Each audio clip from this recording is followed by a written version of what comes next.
오늘은 지난주 말씀에 이어 부흥의 시작 두 번째 시간입니다.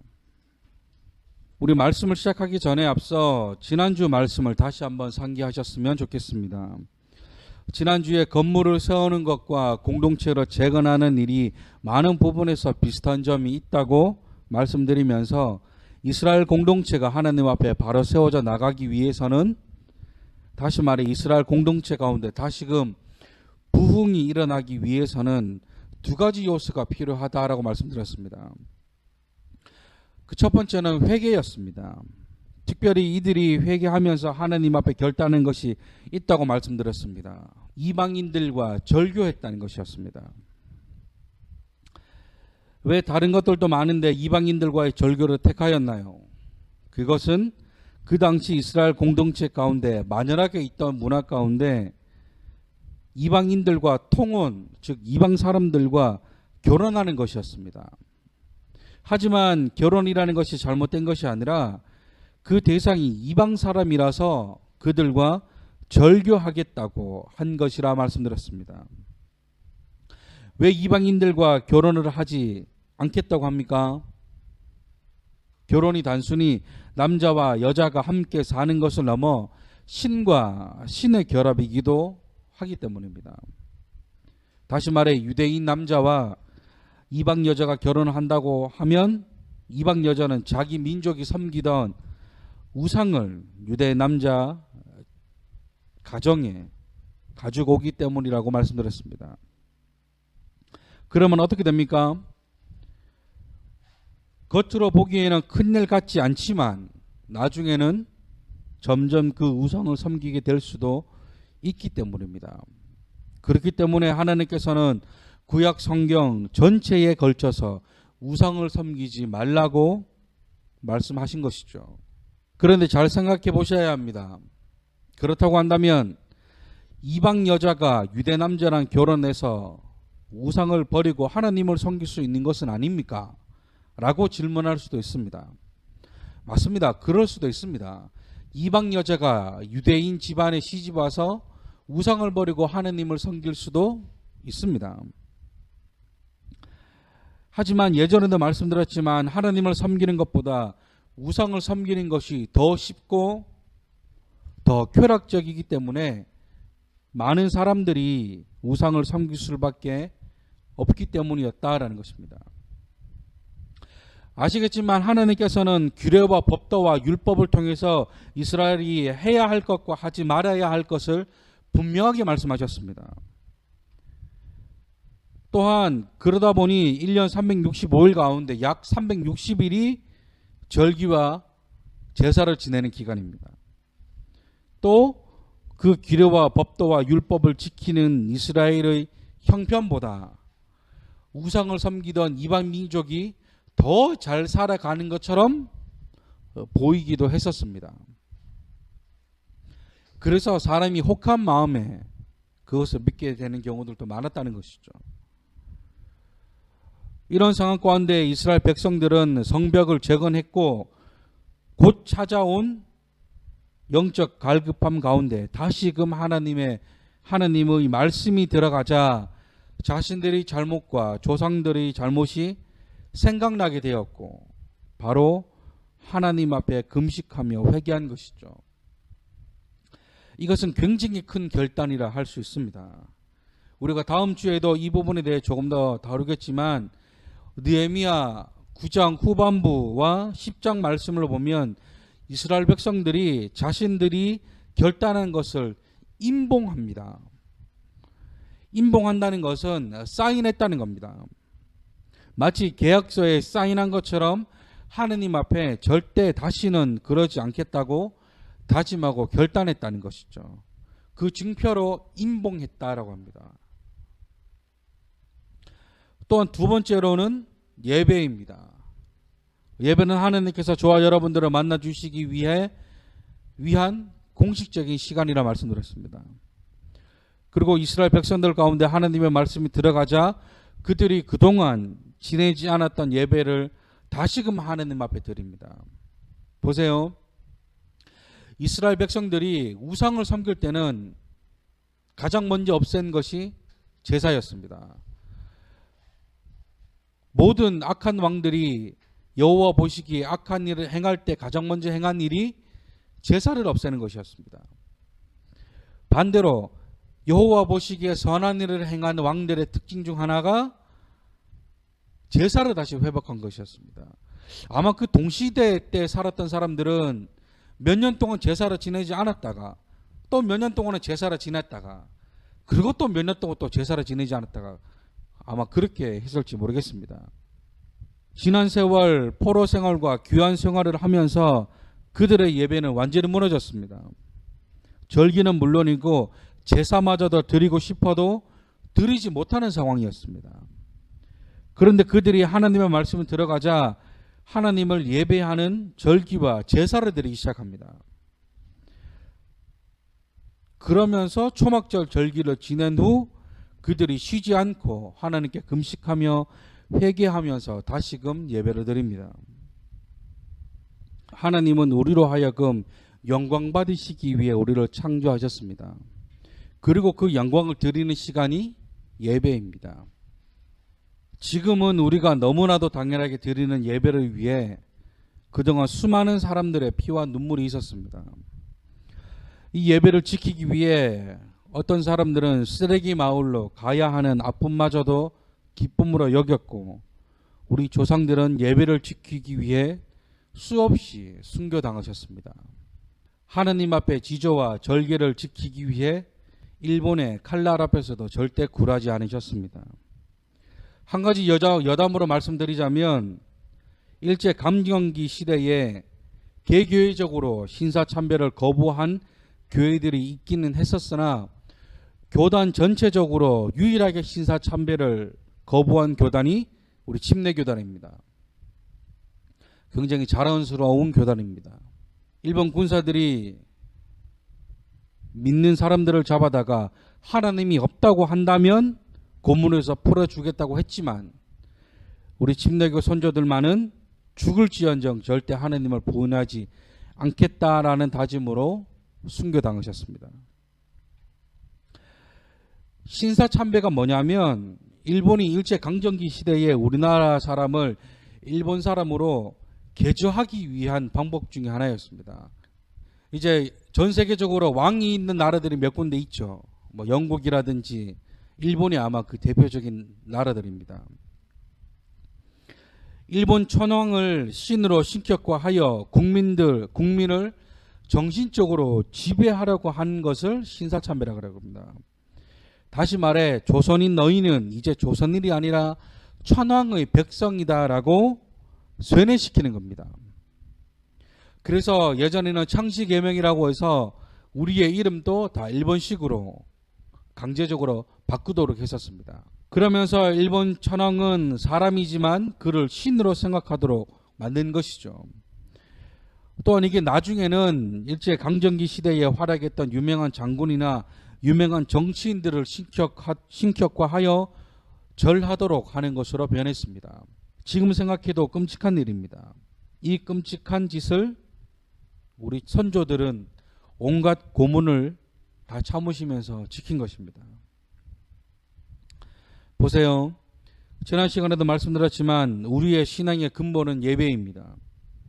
우리가 예배를 얼마나 소중하고 중요하게 여기는 것에 따라 부어지는 은혜가 다릅니다. 그래서 제가 항상 강조하는 것, 예배란 마음의 태도입니다. 또 하나, 한 번 잘 들은 예배는 인생을 변화시킨다라는 것입니다. 그렇기 때문에 우리는 예배의 구경꾼이 되지 말고 예배자가 되어야 한다라고 말씀드렸습니다. 오늘은 지난주 말씀에 이어 이스라엘 공동체뿐만 아니라 우리 교회와 우리 개인의 신앙에 다시금 부흥이 일어나기 위해서는 어떻게 해야 되는지 우리가 이어서 말씀을 나누어 보도록 하겠습니다. 부흥이 일어나기 위해서는 세 번째는 기도가 있어야 합니다. 본문 4절 말씀에서 레위 사람 예수아를 비롯해 많은 사람이 그들의 하나님 여호와께 부르짖었다라고 말씀합니다. 그런데 이 기도에는 한 가지 중요한 사실이 하나가 있습니다. 그것은 레위 사람이라는 표현입니다. 느헤미야는 4절에 레위 사람 누구누구라고 기록합니다. 아시겠지만 레위 사람은 어떤 사람들입니까? 레위 사람들은 레위 족속 사람들입니다.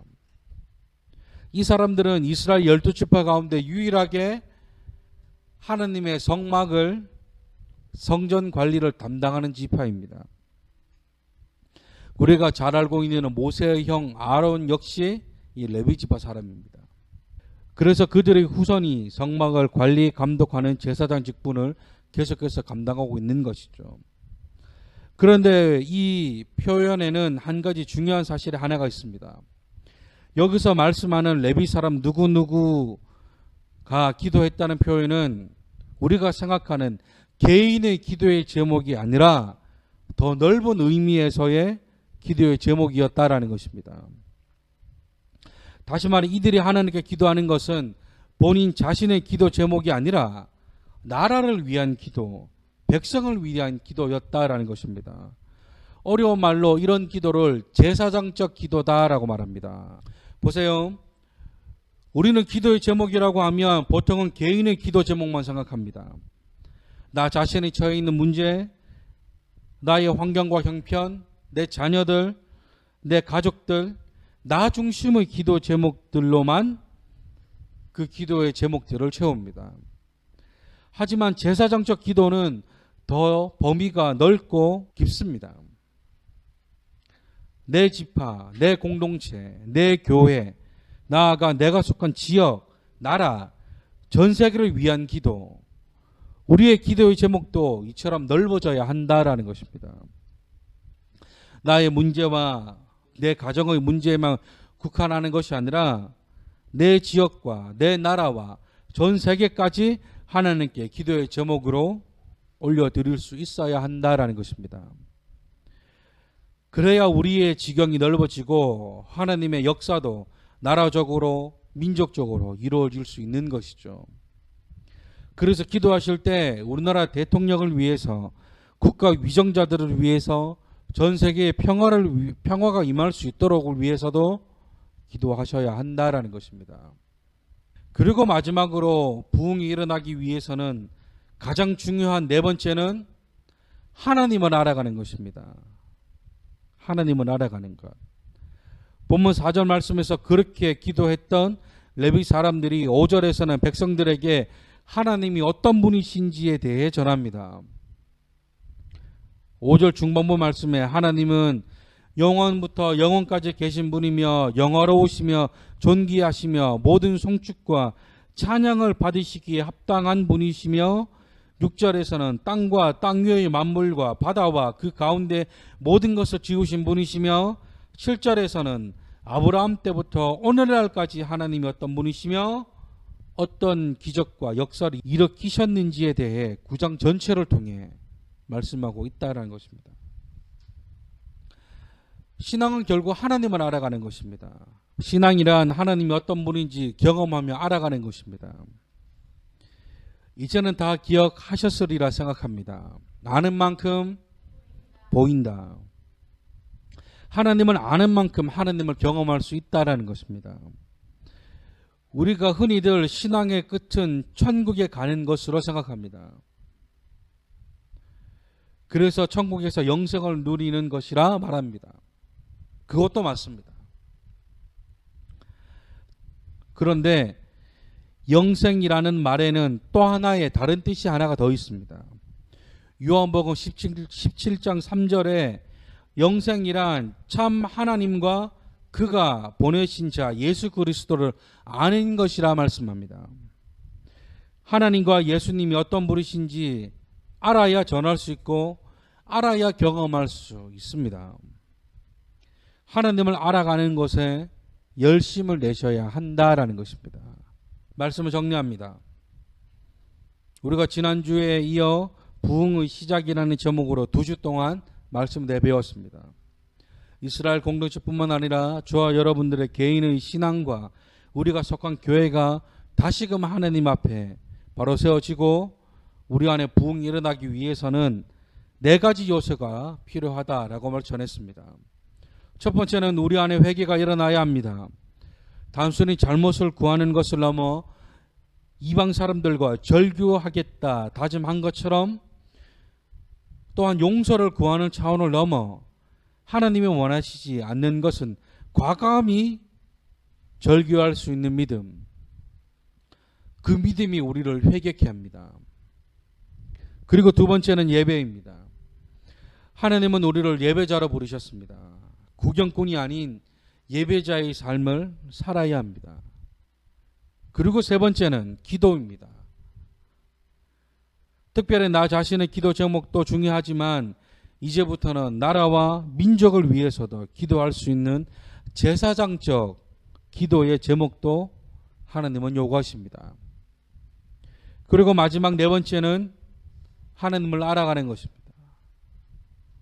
이 말씀들을 잘 기억하셔서 우리 삶 가운데 다시금 하나님이 주시는 부흥이 일어나시기를 주님의 이름으로 축원합니다. 이 시간 이 찬양으로 하나님께 나아가셨으면 좋겠습니다. 주가 일하시네라는 찬양입니다. 이 찬양의 가사가 저와 여러분들에게 고백과 간직이 되기를 소망하는 마음으로 우리 이 찬양 하나님 앞에 올려드리시겠습니다.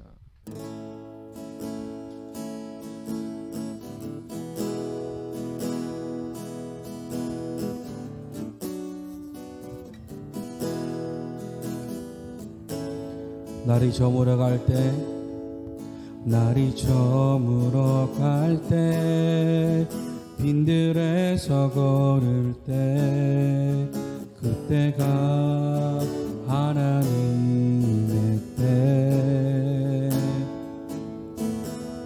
내 힘으로 안 될 때, 빈손으로 걸을 때, 내가 고백해 여호와 이름. 다시 고백합니다. 날이 저물어 갈 때, 날이 저물어 갈 때, 빈들에서 걸을 때, 그때가 하나님의 때. 내 힘으로 안 될 때, 빈손으로 걸을 때, 내가 고백해 여호와 이름. 주가 일하시네, 주가 일하시네, 주께 아끼지 않는 자에게 주가 일하시네, 주가 일하시네, 신뢰하며 걷는 자에게. 우리 모인 이곳에, 우리 모인 이곳에 주님 함께 계시네. 누리네 아버지 은혜. 적은 떡과 물고기 내 모든 걸 드릴 때, 모두 고백해 여호와. 주가 일하시네, 주가 일하시네, 주가 일하시네, 주께 아끼지 않는 자에게 주가 일하시네, 주가 일하시네.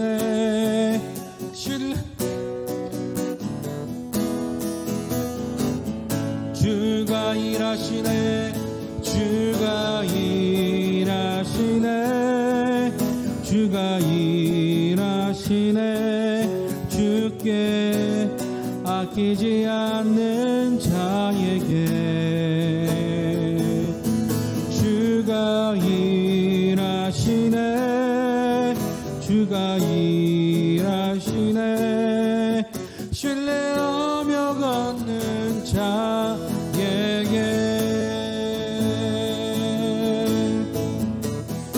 우리 시간 주님 앞에 기도함으로 나아가실 때 주님 내 삶 가운데 부흥이 일어나기를 소망합니다. 아버지 내 삶 가운데 다시금 주님 앞에 바로 세워져가는 그 부흥이 일어나기를 소망합니다. 주여 내게 부흥을 주시옵소서. 우리 시간 주님만을 생각하시면서 우리 기도함으로 나아가시겠습니다. 기도하겠습니다.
사랑과 은혜가 풍성하신 하나님 감사합니다.